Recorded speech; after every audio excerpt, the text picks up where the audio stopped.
Hola, Dios les bendiga. Bienvenidos a la clase número 12 de la materia de Mateo. Vamos a estar desarrollando los capítulos 23 y 24. Uno de los capítulos bastante largos que tienen mucho contenido. Solo el capítulo 23 tiene 39 versículos y el 24 tiene 51. Entonces, no vamos a ver en detalle, ¿verdad? O sea, no vamos a hacer un exégesis, es decir, no vamos a ir versículo por versículo desarrollándolo, sino que nos vamos a ir por eventos y agrupando algunos versículos para poder ir viéndolos. Vamos a comenzar con algo muy importante que Jesús les dijo a todos los que estaban escuchándole ahí en ese momento. Lo vemos en Mateo 23, de los versículos 1 al 12. Dice: esta denuncia pública de Jesús tuvo lugar en el templo, que era la fortaleza de sus enemigos. Estos se habían colocado en una posición de autoridad y controlaban las escrituras del Antiguo Testamento. Habían usurpado lo que no tenían derecho a usurpar. Cuando en estos versículos, si lo leemos el 1 y el 2, dice: entonces habló Jesús a la gente y sus discípulos diciendo: en la cátedra de Moisés se sientan los escribas y los fariseos. Cuando habla de la cátedra de Moisés, significa desde una posición desde la cual los escribas interpretaban y enseñaban la ley de Moisés con autoridad, ¿verdad? Ellos se basaban en la ley de Moisés. Eso trataban de cumplirlo al 100%, o sea, ellos sumamente apegados a eso. Se resumen la acción que Jesús condenó en un trío de expresiones.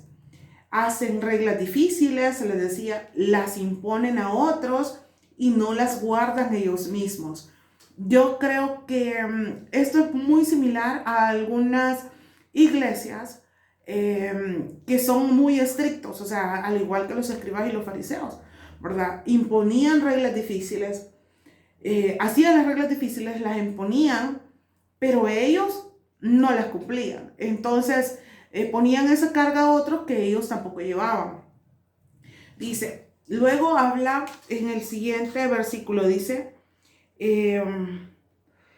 porque atan cargas pesadas en el 4, que es lo que acabamos de leer, y difíciles de llevar, y las ponen sobre los hombros de los hombres, pero ellos ni con un dedo quieren moverlas. Es como decíamos, les ponían esas cargas, pero ellos no las cumplían. En el 5 dice, antes hacen todas sus obras para ser vistos por los hombres, pues ensanchan sus filacterias y extienden los flecos de sus mantos. ¿Qué significa esto? Filacteria.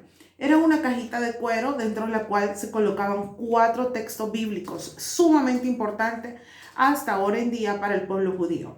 Éxodo 13 del 1 al 10 estaba ahí. También de Éxodo 13 del 11 al 16 era el otro párrafo que estaba. Luego de Deuteronomio tenían Deuteronomio 6 del 4 al 9.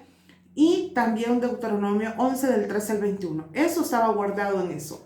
Dice que estaban escritos en tiras de cuero. El término filacteria significa literalmente defensa o guardia. Dice que las filacterias se colocaban en el brazo izquierdo a la altura del corazón y en la frente durante la oración de la mañana, excepto lo hacen en el Sabbat y en festividades. Dice, en estos versículos también se encuentran otro trío de expresiones y 3 prohibiciones que nosotros encontramos acá.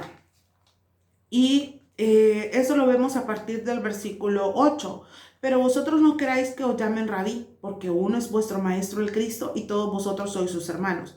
Y no llaméis padre a nadie en la tierra, porque uno es vuestro Padre el que está en los cielos. Ni seáis llamados maestros, porque uno es vuestro maestro el Cristo. Estas 3 cosas les menciona también. ¿Por qué les habla del rabí?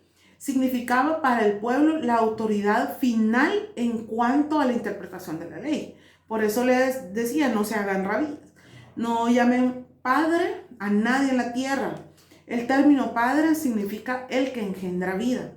Y tampoco que sean maestros, porque maestro significaba una dirección espiritual en todas las esferas de la vida. Los versículos 11 y 12 repiten la enseñanza que dio en otra ocasión. Eso lo vemos en el 20:26 y en el 18:4 de Mateo. Otra de las cosas importantes que vamos a tener aquí, y eso lo vemos de los versículos 13 al 36, son 7 ayes y el juicio venidero. No vamos a entrar mucho en detalles, sí vamos a ver algunas cositas de las cosas venideras, de los eventos que estaban por venir, porque Mateo, pues nada más tratamos de verlo de manera superficial, este tipo de eventos, ¿verdad? Porque hay materias exclusivamente para eso. Luego dice, en estos versículos vemos al bondadoso Jesús utilizando el lenguaje más severo que existe en la Biblia. Ningún profeta del Antiguo Testamento denunció el pecado como lo hizo Jesús.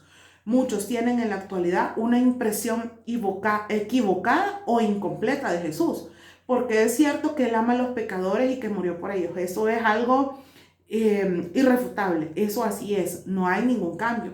Pero es igualmente cierto que va a juzgarlos y debemos considerar ambos aspectos de su carácter para tener la verdadera perspectiva de su persona, tal como lo escribe la Biblia. El Señor utilizó la expresión "ay de vosotros" 7 veces. En ellas el Señor habló de los efectos de las acciones de los líderes sobre otros, de su carácter y de sus acciones. Su antagonismo hacia Jesús había causado que el pueblo se alejara de él. Con sus largas oraciones trataban de impresionar a la gente con una aparente espiritualidad. Porque si nosotros leemos estos versículos, nos vamos a dar cuenta el tipo de personas que eran los escribas, los fariseos y los religiosos de esa época. Dice que además de ser crueles y deshonestos, cuando proferían juramentos, hacían decisiones sutiles para poder invalidarlos después, porque internamente no tenían intención de cumplirlos. Hilaban fino y colocaban el énfasis en las cosas materiales antes que en el propósito espiritual para el cual tales cosas debían ser usadas. Las palabras claves de estos versículos son hipócritas, ciegos y necios. El término "ay" es una interjección que expresa diversos estados de ánimo: pena, temor, conmiseración o amenaza. También es un suspiro o quejido que puede expresar enojo. En este contexto que nosotros tenemos, en el de Mateo, probablemente el término encierra la expresión de dolor y misericordia. Vemos el primer "ay" en el 13, en el versículo 15 el 2, en el tercero está de los versículos 16 al 22, el cuarto "ay" está del 23 al 24, del 25 al 26 el quinto, del 27 al 28 el sexto y el séptimo del 29 al 33. Algunos teólogos, ¿verdad?, estudiosos de la palabra, creen que la conclusión de este capítulo en parte es también uno de los "ay", que consideran que hay un octavo. Es importante que puedan leer, recuerde, cada uno para que podamos tener una mayor comprensión de lo que estamos hablando acá. Vámonos entonces al capítulo siempre 23, los últimos versículos. Dice, en este lamento de despedida, porque Jesús hace un lamento sobre Jerusalén, constituye el discurso de despedida, el adiós que fue dirigido a las multitudes. En el lamento se resume el deseo eterno de parte de Dios de abrigar a los israelitas bajo sus alas protectoras. Y sí, me gustaría leer estos versículos donde dice, Jerusalén, Jerusalén, que matas a los profetas y apedreas a los que son enviados. ¿Cuántas veces quise juntar a tus hijos, como la gallina junta sus polluelos debajo de sus alas y no quisiste?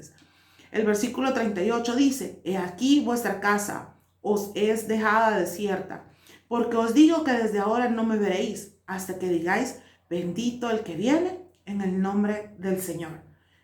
A él de verdad le dolía mucho lo que pasaba en Jerusalén, porque decía que apedreaban a los que son enviados y querían matar a los profetas. Y él les decía que quería tenerlos bajo sus alas. Y creo que les explicaba con un ejemplo muy bonito donde dice que la gallina junta a sus polluelos debajo de sus alas, como para cuidarlos, para que nada les pasara. Pero les dice, ustedes no quisieron. Jerusalén le había rechazado en aquella llamada entrada triunfal y ahora él estaba rechazando a Jerusalén, pero estaba llorando sobre esa ciudad. Si él les había denunciado, pero también los amaba realmente, y sabiendo el juicio que debía venir, lloró. El Señor seguramente pronunció aquellas expresiones de lamentación que inició con la frase "ay de vosotros", con un corazón que se estaba quebrantando. Recordemos que algunos creyeron que él era el profeta Jeremías, quien, aunque había pronunciado las más severas denuncias del Antiguo Testamento, había llorado al hacerlo, Jeremías. Entonces, algunos creían que Jesús también podía ser Jeremías. Luego nos vamos al capítulo 24, donde tenemos ahí 3 preguntas. Dice, habían denunciado a los dirigentes religiosos, dio la espalda a la ciudad de Jerusalén y declaró que el templo quedaría abandonado. El Señor acaba de decir a sus discípulos que su reino sería aplazado y que el templo quedaría en su estado de desolación. Dice acá en los versículos 1 y 2. Y quizás vamos a leer, el 1 y el 2. Dice, cuando Jesús salió del templo y se iba, se acercaron sus discípulos para mostrarle los edificios del templo. Respondiendo, él les dijo, ¿veis todo esto? De cierto os digo que no quedará aquí piedra sobre piedra que no sea derribada. Entonces, dice que aquel templo, que estaba formado por muchos edificios, su construcción había estado dispuesta por el rey Herodes y las obras de edificación estaban en marcha. El material utilizado era mármol blanco y este le daba un aspecto hermoso. Los discípulos quedaron preocupados por aquella predicción sobre el templo, porque estaban ahí y él lo tomó como una ilustración. Los discípulos en el versículo 3 hicieron 3 preguntas que dicen, y estando él sentado en el monte de los olivos, los discípulos se le acercaron diciendo, dinos, ¿cuándo serán estas cosas? ¿Y qué señal habrá de tu venida y del fin del siglo? En una misma pregunta le hicieron 3. Dice, ¿cuándo ocurrirá esto? Es decir, lo que provocaría que no quedase piedra sobre piedra, de lo que recientemente él les acaba de decir. ¿Cuál será la señal de su venida? Esta respuesta a esta pregunta se encuentra de los versículos 23 al 51. Y luego, ¿cuál será la señal del final de la época? Encontramos la respuesta entre los versículos 9 al 22. Nos podemos dar cuenta que la primera pregunta estaba relacionada con la destrucción del templo. No se encuentra en este evangelio de Mateo, sino en el evangelio de Lucas, con algunos fragmentos incluidos en el evangelio de Marcos. ¿Y por qué no se encuentra aquí en Mateo esa respuesta? Porque este libro constituye el evangelio del reino y presenta al rey. La destrucción de Jerusalén, que es la que estaban hablando, ¿verdad? Un poco, en el año 70 tiene que ver con esta época en la que vivimos, pero no con un futuro distante en el que vendrá el rey. Es por ello que Mateo no incluye esa parte del discurso en el discurso de los olivos. Indudablemente, muchos de los que escucharon esas palabras estarían con vida en el año 70. Dice que la destrucción que provocaron fue terrible y la peor de toda su historia, más devastadora de la que provocó el rey Nabucodonosor de Babilonia más de 600 años antes. En esta destrucción de los romanos, en el año 70, se cumplió la primera parte del discurso de los Montes de los Olivos. Las otras 2 preguntas él las iba a responder, pero en sus órdenes cronológico y lógico. Significa que la última pregunta la iba a responder primero, porque esa la encontramos de los versículos 9 al 22. Y la tercera pregunta, la respuesta está de los versículos 23 al 51. O sea que se invirtió el orden, ¿verdad?, en el que fue hecha la pregunta, pero para darle un orden lógico a lo que estaba pasando, lo hizo Jesús así, de esa manera. Dice el versículo 5 y 6 del capítulo 24, porque vendrán muchos en mi nombre diciendo yo soy el Cristo, y a muchos engañarán y oiréis de guerra y rumores de guerra. Mirad que no os turbéis, porque es necesario que todo esto acontezca, pero aún no es el fin. De verdad que si nosotros podemos leer tomando como mucha conciencia de lo que dice la palabra de Dios en el capítulo 24, se los aconsejo, de verdad. Si no han leído los capítulos anteriores, está bien, pero el 24, 23 y 24, léalo. Son extensos, sí, pero allí nos vamos a dar cuenta de muchas cosas que fueron dichas por Jesús, que posteriormente pasaron y hay algunas que todavía hace falta que sucedan.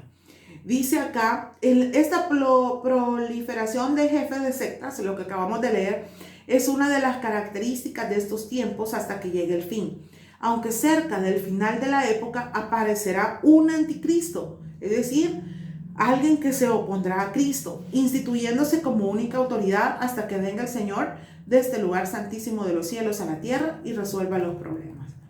Luego Jesús hace una advertencia, se lo vemos del 9 al 12, donde dice: entonces os entregarán a tribulación y os matarán y seréis aborrecidos de toda la gente por causa de mi nombre. Eso lo vemos en el versículo 9. ¿A quiénes se dirigen estas palabras? Evidentemente no alude a la iglesia, sino a la nación de Israel, que experimentará oposición y aflicción a escala mundial. Luego dice los versículos del 10 al 11, muchos tropezarán entonces y se entregarán unos a otros y unos a otros se aborrecerán y muchos falsos profetas se levantarán y engañarán a muchos. Después que la iglesia haya sido removida, la advertencia se refiere nuevamente a los falsos profetas. En el 24:12 dice: y por haberse multiplicado la maldad, el amor de muchos se enfriará. Eso lo vemos que son palabras reales, porque al haber maldad en el corazón de las personas, obviamente el amor viene en segundo plano. Dice que estas palabras afirman un principio de los muchos que contiene este discurso de los olivos, que podemos aplicar a nuestra propia época cuando la maldad aumente. Muchos dejarán de sentir amor hacia los demás y esta carencia de sentimientos será una realidad más evidente en los últimos tiempos. Y yo creo que parte de esas cosas hay en el mundo. De verdad que no comprendo a veces cómo puede haber tanta maldad en el corazón de las personas. Vemos cosas como que unos esposos, ¿verdad? Una pareja, uno mata al otro. Entonces después de sentir amor, de sentir algo por esa persona, viene ese otro sentimiento. El amor se enfría y viene un sentimiento peor que destruye. Entonces vemos a veces muchas madres que dejan abandonados a sus hijos. Incluso si los dejaran abandonados, creo yo, siento que hasta cierto punto es bueno porque se pueden dejar al cuidado de otros. ¿Qué pasa de aquellas madres que matan a sus hijos recién nacidos o cuando están más grandes, maltrato? O sea, el amor de esas personas de verdad es bastante, no sé, cambiante, ¿verdad? Todo eso. Por eso dice la Biblia que el amor de muchos se va a enfriar. Y eso ya podemos verlo. O sea, no hay necesidad de que nosotros podamos llegar al punto culminante, ¿verdad?, de la situación, sino que se ve, ahora en día se nota. Y eso más adelante va a ser aún peor. Dice luego Mateo 24, del 13 al 14, dice: mas el que persevera hasta el fin, este será salvo. Y será predicado este evangelio del reino en todo el mundo para testimonio de todas las naciones. La cuestión es, ¿quiénes permanecerán firmes hasta el fin? En el libro del Apocalipsis leemos que Dios detendrá a todas las fuerzas de la naturaleza y del mal, e incluso a las fuerzas del bien, mientras que Él coloque un sello de protección sobre varias personas. Así que aquellos, los que perseveran hasta el fin, serán aquellos que Él ha marcado al principio, porque Jesús, el buen pastor de todos los tiempos, conducirá a sus abejas hasta que llegue el fin. Nosotros, la iglesia, vamos a ser guardados, protegidos y somos sellados por el Espíritu Santo. Dios nos ha marcado por el Espíritu Santo porque somos sus hijos y Él no quiere que nada nos suceda. Lo único que nosotros tenemos que hacer es acudir a Él siempre, estar limpios, ¿verdad?, de todo pecado. Sabemos que Él es nuestro mejor abogado que puede ayudarnos a limpiar nuestra vida y a hacer las cosas para las cuales nosotros hemos sido creados.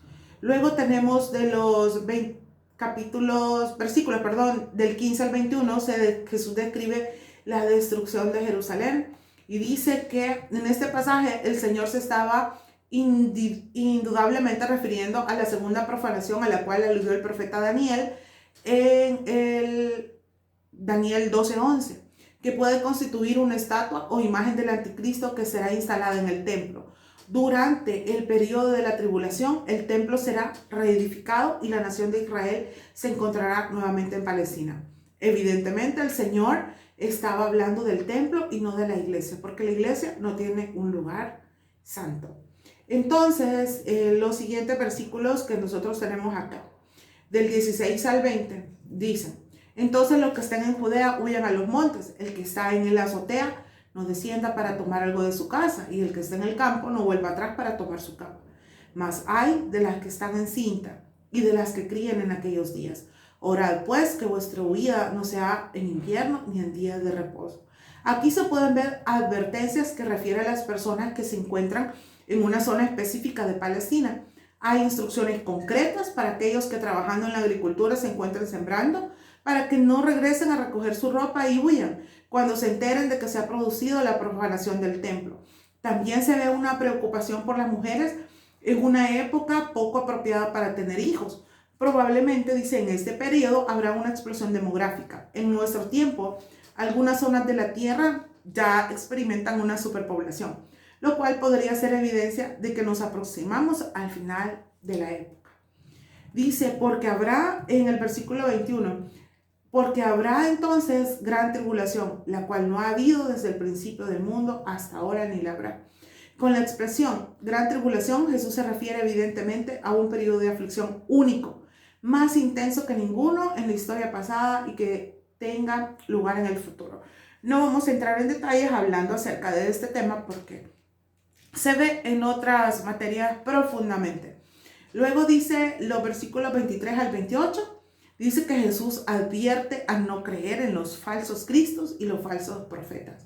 Luego tenemos de los versículos 30 al 31 algo sumamente importante y que me gustaría que leyeran y que pudieran examinar un poquito, donde dice en el 31, en el 24, 30 y 31, donde dice: entonces aparecerá la señal del Hijo del Hombre en el cielo, y entonces lamentarán todas las tribus de la tierra, y verán al Hijo del Hombre viniendo sobre las nubes del cielo con poder y gran gloria, y enviará a sus ángeles con gran voz de trompeta, y juntarán a sus escogidos de los cuatro vientos, desde un extremo del cielo hasta el otro. Emocionante de verdad ese momento, e imaginarlo creo que es algo excepcional lo que va a suceder.